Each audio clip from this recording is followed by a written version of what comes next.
다양한 분야의 과학 이슈를 과학 기자의 시각으로 집중 분석하는 사이언스 취재 파일 시간입니다. 네, 스튜디오에 최소라 기자 나와 있습니다. 어서 오세요. 안녕하세요. 네, 오늘 어떤 얘기 나눠볼까요? 네, 국내 첫 코로나19 환자가 나온 지 어느덧 1년이 다 됐습니다. 네.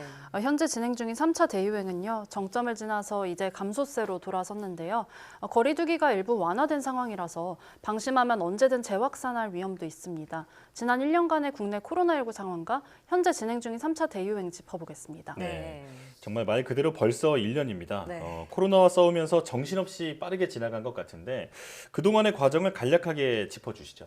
네, 처음으로 코로나19가 공식 보고된 거는 2019년 12월 31일이었죠. 예. 네, 중국 우한에서 폐렴 환자가 집단으로 발생한 게 시작이었습니다. 국내 첫 환자는 이듬해 1월 20일에 발생했습니다. 이어 2월에는 신천지를 중심으로 대구, 경북에서 1차 대유행이 시작됐죠. 당시에 1일 신규 확진자는 최대 900명을 넘겼습니다. 또 8월 중순에는 수도권을 중심으로 2차 대유행이 시작됐습니다. 예. 이때는 1일 신규 확진이 최대 440여 명에 달했습니다. 그리고 마지막으로 현재 진행 중인 3차 대유행이죠.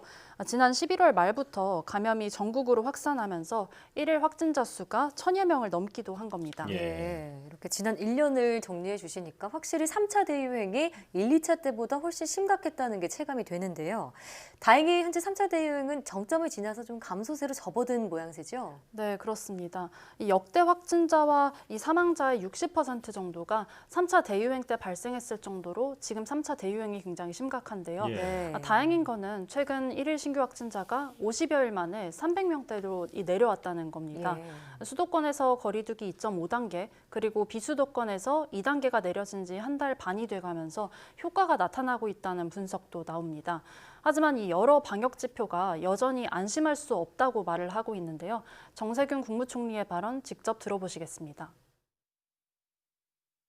새벽부터 헬스장에 나와 오랜만에 땀을 흘리는 분들, 카페에 앉아 친구와 대화를 나누는 분들을 보면 일상이 조금은 회복된 모습입니다. 하지만 코로나19는 보이지 않는 일상 곳곳에서 여전히 우리를 위협하고 있습니다.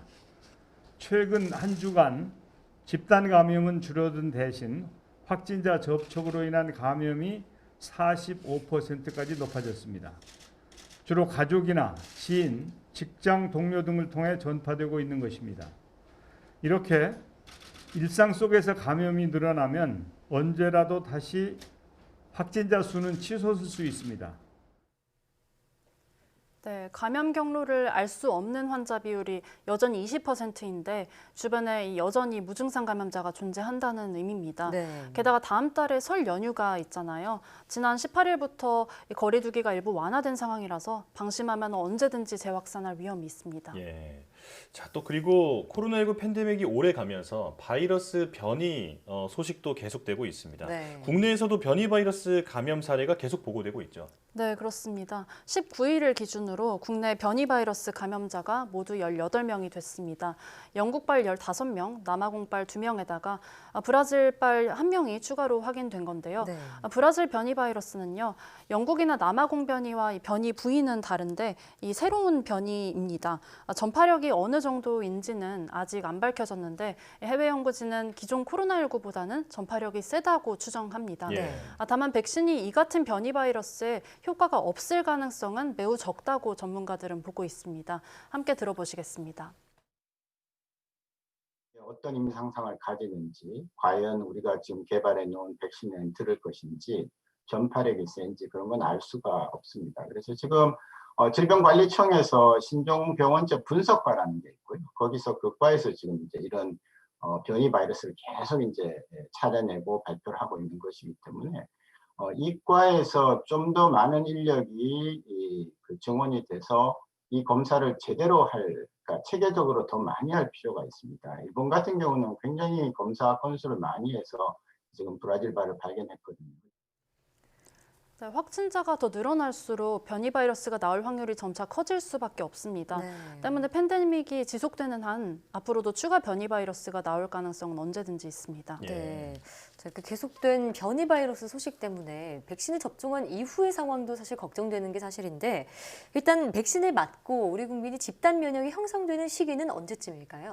네, 방역 당국은 우리나라의 경우는 올해 11월쯤에 집단 면역이 형성될 것으로 내다봤습니다. 예. 백신 접종은 다음 달부터 시작되지만 전 국민의 60~70% 정도가 접종을 해야 되는 데다 백신 종류에 따라서 접종 횟수가 2번 이상이 될 수도 있기 때문인데요. 네. 함께 들어보시겠습니다. 7, 8, 9월 정도에 백신 도입 물량이 어느 정도 물량이 도입이 될 걸로 예측하고 있어서 3, 4분기에 많은 접종을 시행할 예정입니다. 그래서 가능하면 고위험군 우선 접종 대상자들 그리고 또 일반 국민들께서도 3, 4분기에는 접종을 시작할 수 있게끔 접종 일정이나 계획을 충실히 준비를 하고 있고 집단 면역이 형성되는 그런 시기에 대해서는 대략 저희가 11월 정도라고 말씀을 드린 이유는 2번 접종을 맞아야 되는 부분과 또 전 국민 대상으로 적어도 한 60% 내지 70% 정도의 접종을 해야 되는 것들을 고려해서 11월 정도까지는 달성하는 것을 목표로 한다라는 그런 목표에 대한 말씀을 드린 상황입니다. 네, 다만 코로나19가 공식적으로 종식되려면은 전 세계 집단 면역이 형성돼야 될 텐데요. 세계 상황은 좀 더 암울합니다. 네. WHO는 이 전 세계 집단 면역이 올해 안에는 힘들 것으로 전망한 바 있습니다. 예. WHO는 물론 전 세계 전문가들은 코로나19가 아예 풍토병이 될 것이라고 전망을 하기도 했는데요.